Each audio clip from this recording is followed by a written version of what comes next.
Your bloodline is known for carrying superpowers, but you didn't inherit them. And so your family cut ties with you. But after having children who did inherit those powers, your family tries to reinsert themselves into your life.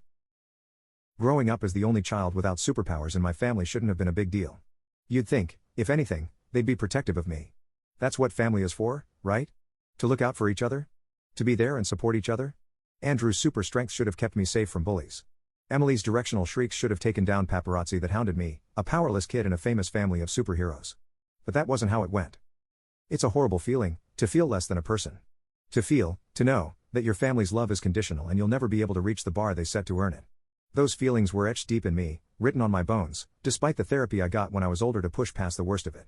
So, when my daughter Felicia gained the ability of flight at 13, I was ready. Even though I didn't know I would need to be.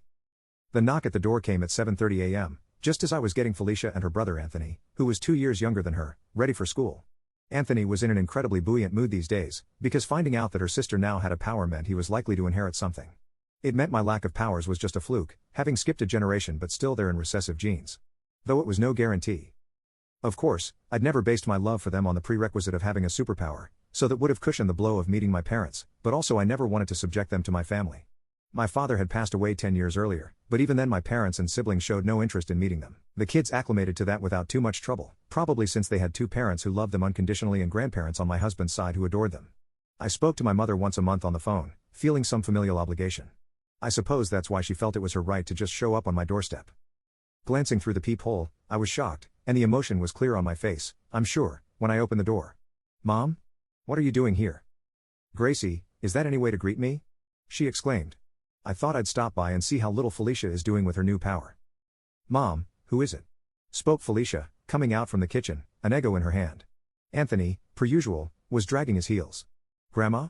I had a moment of confusion but then realized we did have one photo of my family in the living room, so of course she'd recognize her. My mother grinned. "Felicia, how are you?" she gushed, taking a step forward in an attempt to hug. My daughter took a step back immediately and my mother flinched. "Come give me a hug. It's been so long." Felicia scoffed. "Yeah, whose fault is that? What are you doing here? Come to ask me to join the club you call a family now that I've got a superpower?" She took a bite of her Eggo, scowling in a way only a teenager can. I smiled. My skin had prickled like a predator was nearby when I'd seen my mother, but my daughter had no reaction but scorn. She made me so proud. "Don't be rude, young lady," she said, her voice strangely soft. "I'm here to congratulate you, yes." "All right. You could have just sent flowers," Felicia said with a shrug. "Thanks for the congrats. Bye."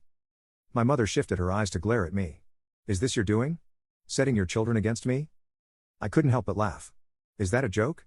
You had no interest in me or my family until I mentioned Felicia's new power on our last phone call. I couldn't have said it better myself. You want her for your club, not because she's family. Just because we drifted apart." "We didn't drift," I snapped. "It wasn't something that just happened. Maybe that's how you see it, but this started when I was 12 and got tested and we found out I'd never get a power. Your love was conditional, and Felicia is learning that firsthand right now. You couldn't have done a better job of illustrating that if you'd tried." Her mouth opened and closed, looking like an offended fish. "I have always loved you, Whitney," she whispered. "Then we have different definitions of love," I told her. "Listen, we don't have time for this. Felicia, go eat your breakfast at the table." "Fine," she sighed, turning and heading back down the hall. "Mom, I have a life now," I told her. "One without you or my so-called siblings. And you lost the right to claim you cared about any of us a long time ago. So, goodbye." "Wait," Gracie. The door closed in her face and I locked it instinctively. There were a few knocks and she called my name again, but I ignored her, heading back to the kitchen, where Anthony had finally made an appearance, slumped over a bowl of cereal. "What's going on?" he asked tiredly, glancing in the direction of the front door. "My mother wanted to congratulate Felicia on her new superpower," I said, putting 2 Eggos for myself in the toaster. Anthony snorted. "Wow, that is so transparent it's hilarious," he remarked. "You think she'll give me an invitation to their club when I get mine?" "If," I corrected him, putting no emotion behind the word. You might not." He shrugged carelessly, which made me smile again. "You and your sister, you both call it a club. Is that a thing?" "Yeah," he replied, dragging the word out. "You probably don't want to know the full name of the club." I bit my lower lip to stop from grinning.